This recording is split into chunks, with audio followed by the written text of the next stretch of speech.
All right, for today's video review, we're going to be taking a look at Transformers 2007 movie Deluxe Class Swindle. This has always been one of my favorite figures from the 2007 movie toy line, which was one of the things that kind of like got me back into Transformers as a kid. I had a gap of a few years there. But yeah, no, he's a really fun little figure. I like him quite a lot. Now, he wasn't actually a character in the movie, though I do believe he showed up as like a Decepticon mass-produced drone, if I'm not mistaken, in the video games. I never played the video games, but yeah, no, I've just always liked the figure in and of itself. I love his alt mode here. It's nice to have a Transformer that just turns into kind of like an ordinary car that you could actually see on the streets. Like, yeah, it's still a bright orangey red, and it still has like the pattern on the side there, but at least in terms of the shape of it, like this is not a fancy race car or like huge like expensive concept car or anything like that. It's just kind of a regular car, which I appreciate. But yeah, rolls okay here. He is a Decepticon, of course, and I love that he's got a tiny little Decepticon logo as a hood ornament there. That's a really nice touch. One feature he does have in this mode is if you push this button back here, it'll actually flip up this piece, and you can kind of fold that the rest of the way just to make it look a little bit cleaner. And he has like a go faster, like extra like thruster that pops out of the trunk, which I think is really cool. And this ends up becoming a chest weapon for him in robot mode.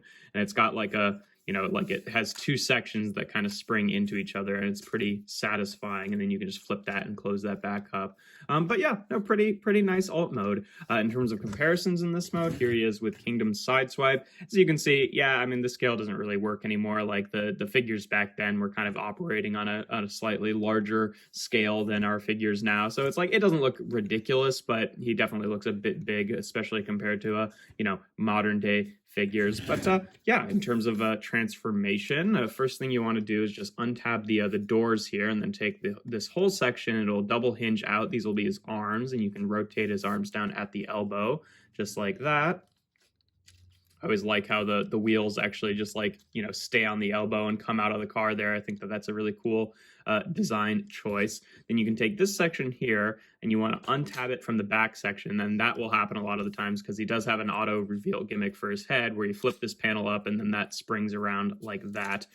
Then you want to take these sections of the back here and just untab them from this center chunk here. And then this will actually double hinge up and fold into the chest. Before you fold it all the way, though, it is helpful to rotate them around at the waist first, because then once you push it in all the way, it tends to kind of bump into this piece. But then you just want to double hinge this into the body, and then you can bring this down to kind of sit over top of it and take that, trunk flap, and that'll end up being like a waist piece for him. And then you can just take this back panel and fold it onto his back.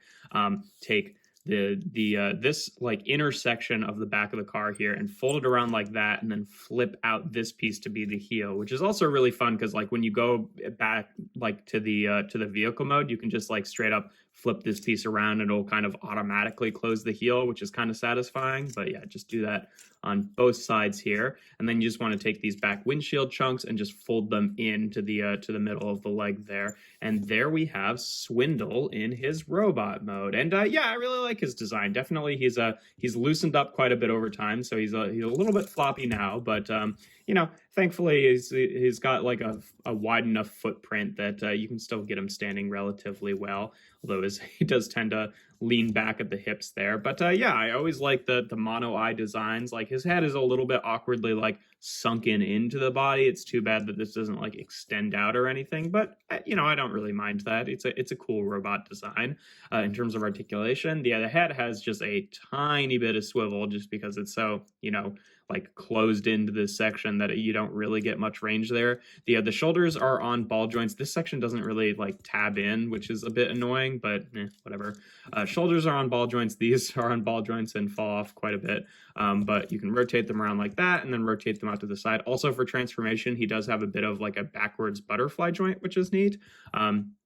Got a deep elbow for transformation there. He has a ball joint at the wrist, so he has a nice wrist swivel. I also do like the little crabby claw.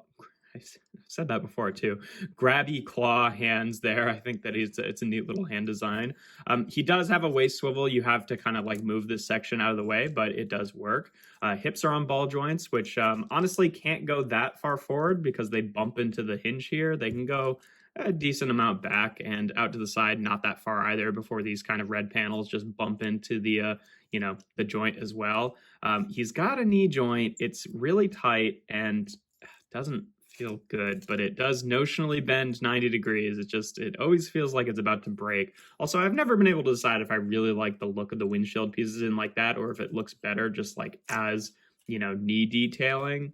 Like I always do it because it's part of the transformation, but I do think in some regards that does look a little bit cleaner as a leg design, but whatever. And then the feet can tilt forward and back. There's no ankle tilt or anything, but they're, thin enough that it doesn't really matter. Like, yeah, these little bits will kind of stick off the side, but it's not too noticeable. Now, if the button is still accessible back here, so you can expose that and have them have this like little belly launcher, which is kind of cool. I don't know. I always thought it was kind of cool because I always had him as a partner with Payload, who I believe was also one of those like mass-produced Decepticon drones in the game, and he also has like a chest belly weapon that's kind of similar. Like it does totally different things, but it does, they both have the mono eye and the weapon coming out of their chest. So I always figured that they would, they're kind of kindred spirits. Gosh, he's really, he doesn't have any like thigh swivel or anything either, but his ball joints at the hips especially have gotten pretty floppy over time, but it wasn't really that way when I first got the figure. But yeah, in terms of comparison in this mode, here he is with Kingdom Sideswipe, just so you can see what he looks like in the average size modern Deluxe. A little bit taller than him at the head, but not by a whole lot there. They pretty much stack up. Definitely a bit more mass to this guy, but they're comparable. But that's pretty much all there is to Swindle. He was a really fun figure when he came out. He definitely has his issues, like the arm panels made out of this clear plastic popping off all the time. I'm kind of surprised that I've never seen any signs of like snapping or breakage from these the ball socket joints that are made out of thin clear plastic. They pop off a lot, but I've never had an issue with them actually breaking, which is nice. And he's obviously gotten very floppy over time, but I don't know. I've always really liked this design. Maybe it's just because it was one that was a favorite as a kid that I see it with kind of like rosier eyes now. Cause he's got his awkwardness to him, like how his arms jut out way like that and how the head is so sunken into the body. But I don't know. I always just kind of liked him. But yeah, that's pretty much all there is to him. If you enjoy my videos, make sure to leave a like and consider subscribing to the channel. I do reviews every Tuesday, Thursday, and Sunday. And without further ado, here we have Transformers 2007 movie Deluxe Class Swindle.